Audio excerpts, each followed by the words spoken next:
ज़्यादा पढ़ाते नहीं, जितने पढ़ाते हैं सिखा के जाते हैं। ये मेरा गुण है।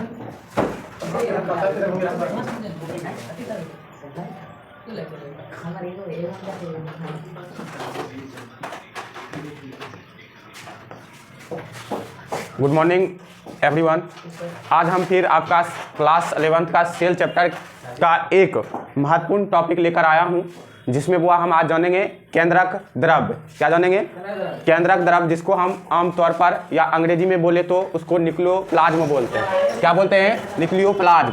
कोई दिक्कत? आज उसको समझते हैं और आपको बता दे रहे हैं कि केंद्रक के अंदर वह एक तरल पारदर्शी जेली के नुमा एक संरचना होती है, जिसे हम केंद्रक द्रव्य कहते हैं। किसके अंदर होती है? केंद्रक के अंदर। चलिए, तो आज हम देखेंगे केंद्रक द्रव्य, आज हम देखेंगे। ठीक है, चलिए।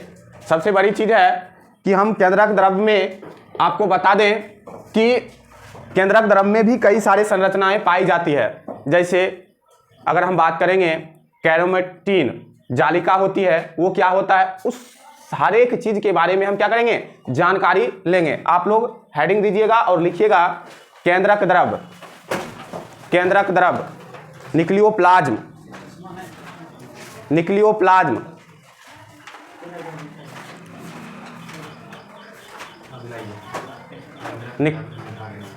ठीक है, पढ़ा है? बोला केंद्रक द्रव्य, केंद्रक द्रव्य पढ़ा दिए।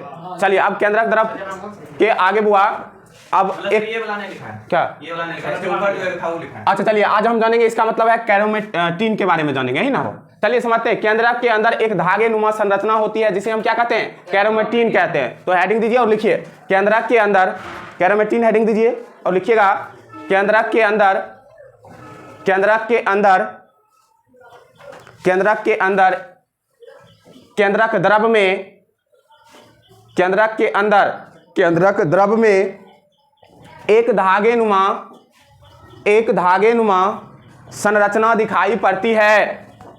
एक धागे नुमा संरचना दिखाई पड़ती है, जिसे हम कैरोमेटीन कहते हैं, जिसे हम कैरोमेटीन कहते हैं, कैरोमेटीन कहते हैं। लिख लिए। चलिए आज देखते हैं क्या इसमें लिखा हुआ है। आइए देखिए, केंद्रक द्रव्य में धागे नुमा तंतु का जाल फैला होता है, जिसे वह क्या कहते हैं? कैरोमेटीन कहते हैं। और केंद्रक द्रव्य में एक या एक से अधिक केंद्रिका पाए जा सकते हैं। ये चीज हम आपको क्या कर दिए थे? बता दिए थे। और आप अपने कॉपी में नोट पॉइंट में लिखिएगा, लिखिए बुआ कि, लिखिए नोट पॉइंट में कि किसी केंद्रक में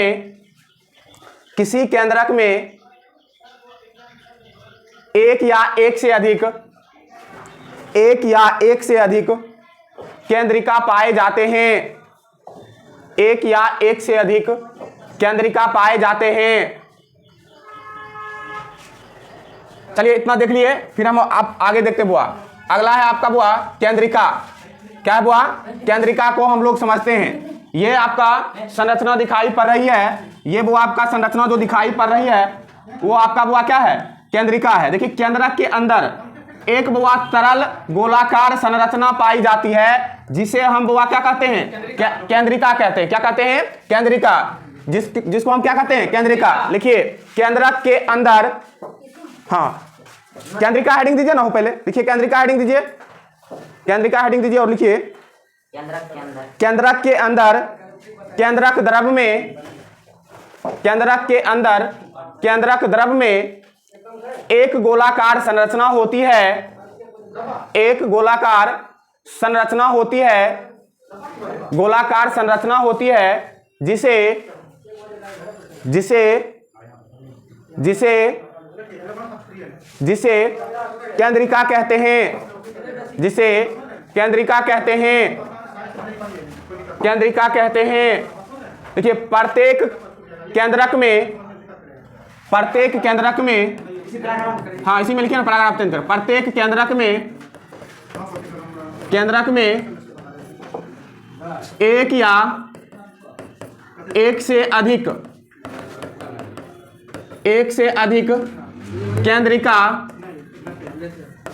केंद्रिका हो सकती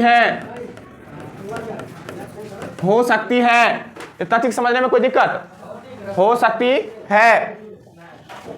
मेरे कहने का मतलब है बुआ, समझिए, मेरे कहने का मतलब है कि एक अगर केंद्रक है उसमें एक या एक से अधिक केंद्रक हो सकते हैं, इसके लिए घबराना नहीं है। आपके एग्जाम में क्वेश्चंस कैसे आ सकते हैं? क्वेश्चंस पूछे जाएंगे कि निम्नलिखित में से किसी भी बुआ कोशिका के केंद्रक में केंद्रिकाओं की संख्या बुआ कितना होती है? क्या जवाब दीजिएगा?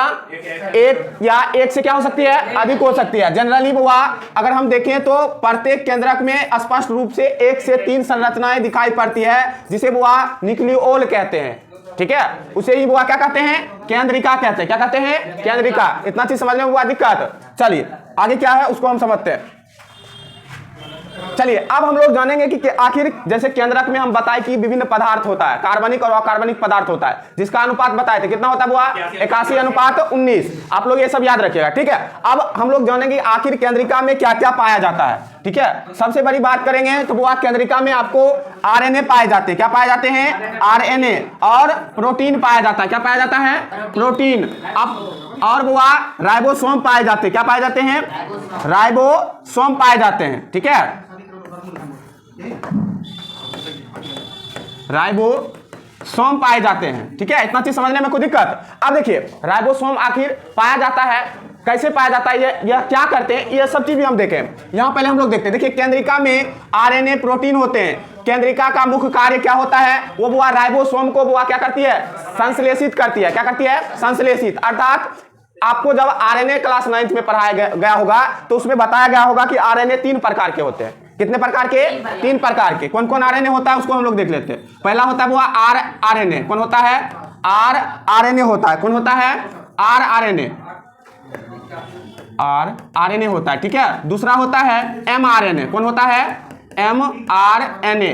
तीसरा होता है आपका टीआरएनए। कौन होता है? टीआरएनए होता है। अब वह ये सब क्या होता है थोड़ा जरा सा समझ लेते हैं। आरएनए जो होता है वो राइबोसोमल आरएनए कहा जाता है। ठीक है, और वो ये क्या होती है? संश्लेषित होती है। क्या होती है? राइबोसोम का संश्लेषण होता है इसमें आरएनए में।